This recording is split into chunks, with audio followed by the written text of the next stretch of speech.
Nigel McGuinness.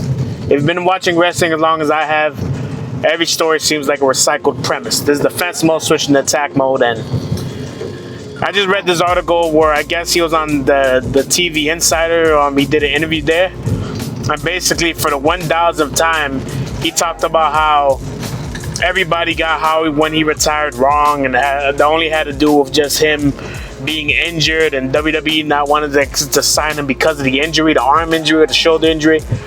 And basically he ended up retiring right after that. And that was the reason he retired.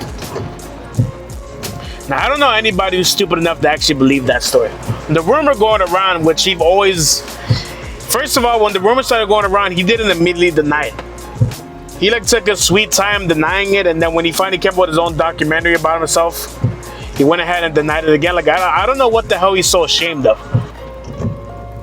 You're not the only person this happened to. It happened to freaking that guy, the Hannibal TV guy who used to make those interviews with all these wrestlers. He ended up ending his career ended the same exact way with the Hepatitis C situation with a freaking Abdullah Flabby Titties over there. Abdullah the Pancake Flabby Titties. And he ended up getting hepatitis C because of freaking him and the blood and all that shit. Now I don't know how the hell Nigel would have gotten it. Maybe he got it the same. I know they bleed a lot. He bled, before, but it's not like he was doing death matches. How many death matches were I'm John Moxley? I'm surprised he hasn't got hepatitis at this point. His bleeding ass. But Nigel McGuinness, that was the rumor going around. The rumor didn't just come out of nowhere. The rumor had to come from somewhere. There has to be some truth to it. I mean, everybody was wondering why he retired. And it's not like the go-to reason for when your wrestler retires and doesn't give you an answer. It's hepatitis C. We were just as confused when Steve Austin retired in 2003. For years, we didn't really know the exact reason why he retired. But it's not like the first thing everyone came up with. It has to be hepatitis C. That's why Steve Austin retired. We weren't thinking that. We knew it. We just figured it was his neck injury. I guess his neck injury got too bad. We found out a little years later that it was, he had an episode pretty much where his blood pressure was real high and all this stuff, and it's a combination of a lot of things. But he always denied the hepatitis C story. I mean, I don't believe that WWE wouldn't sign a hot prospect like Nigel McGuinness just because of a shoulder injury. Because I know Bryan Danielson said, oh no, he lied. Danielson, he said he had to lie about his injuries and his concussions in order for him to get signed. I think he lied about his concussions.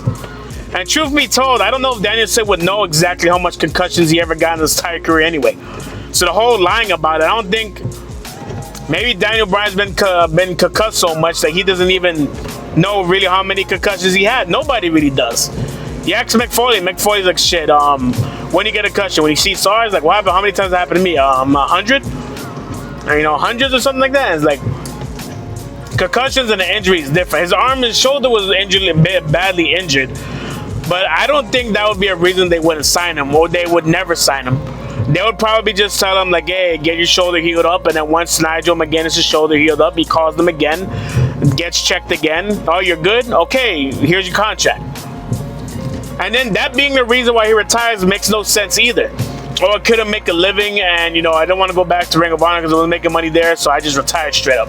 Are you serious? You're struggling the whole time anyway. What was another 8 months or a year of you healing your shoulder injury gonna do? And all you really could have done was just take some time off wrestling, maybe work some regular job, or if you ever got a degree in anything, work in that for a little bit.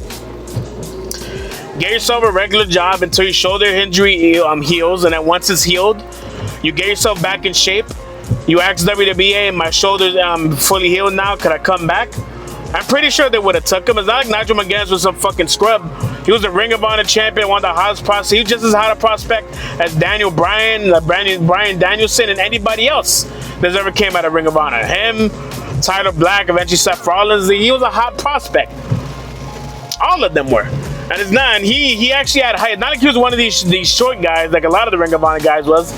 He had a bit of height to him. Yeah, he wasn't the most physically strong guy, but he had a good enough body, and he was tall, and he was British. or from the UK or whatever, I mean, that's going to be a plus. They hired Wade Barrett, didn't they? I mean, I don't believe him, man. I think the hepatitis C rumor, that didn't just come out of thin air. Someone didn't just make that up. That came from somewhere. There's some truth to it. That's the reason why they didn't hire him. Yeah, wrestler having hepatitis C, I feel like is a more likely reason why WWE wouldn't hire you and stay away from you compared to just having a regular injury.